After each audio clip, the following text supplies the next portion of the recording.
रसूलिहिल करीम अम्मा बाद फ़ौज़ बिल्लाहि नहमदुहु व नसल्ली अला रसूलिहिल करीम अम्मा बाद फ़ौज़ बिल्लाहि मिनश शैतानिर रजीम बिस्मिल्लाहिर रहमानिर रहीम। आज हमारी खुशकिस्मती है कि हम इस वक्त जबल ओहद के पड़ोस में ये जबल रुमात जहाँ पर मौजूद हैं, जहाँ पर आप सल्लल्लाहु अलैहि वसल्लम ने 50 तीर अंदाज़ों को तैनात किया था कि वो जंग के दौरान इस वादी का दिफा करें। ये वादी कनात है। इस वादी से हज़रत खालिद बिन वलीद ने जब बैक साइड से आकर हमला किया था, चूँकि ये निशेबी वादी थी और दुश्मन के लश्कर का जो पड़ाव था वो मकाम जुर्फ़ में था। वो सामने उस पहाड़, ये ओहद के पहाड़ का ये आखिरी कोना है और उसके बाद वहाँ से लेकर वो आगे तक ये मकाम जुर्फ़ है। इस मकाम जुर्फ़ पे मुशरिकीन मक्का, अबू सुफियान वगैरह ये हज़रात जो थे अपने लश्कर के साथ वहाँ पर मौजूद थे। और जंग सारी का मैदान ये एरिया था, यहाँ पर अभी ये मस्जिद बनी है और ये जो आबादी है, और ये पीछे जबल ओहद है जो मुसलमानों का कुदरती दिफाई हसार था। तो आप सल्लल्लाहु अलैहि वसल्लम ने यहाँ पर 50 तीर अंदाज़ों को तैनात किया था कि आपने यहाँ से किसी को गुजरने नहीं देना।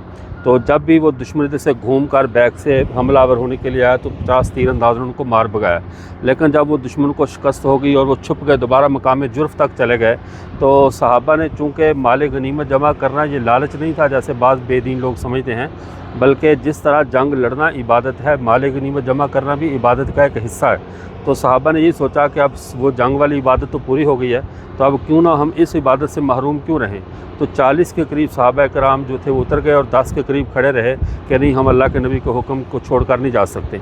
तो उस वक्त खालिद बिन वलीद जो बाद में सहाबी बने रज़ी अल्लाह ताला अन्हु, उन्होंने देखा कि इधर से सवार कम हो गए हैं, सिक्योरिटी नज़र नहीं आ रही, तो उन्होंने इसी वादी से बैक से घूम कर दोबारा हमला किया और जंग का सारा नक्शा बदल गया और जो थी वो फ़तह थी वो फ़तह ना रही और मुसलमानों को शदीद नुकसान उठाना पड़ा इस छोटी सी इज्तिहादी मामले की वजह से कि वो उन्होंने एक माल गनीमत इकट्ठी करने वाली इबादत को तरजीह दे ली।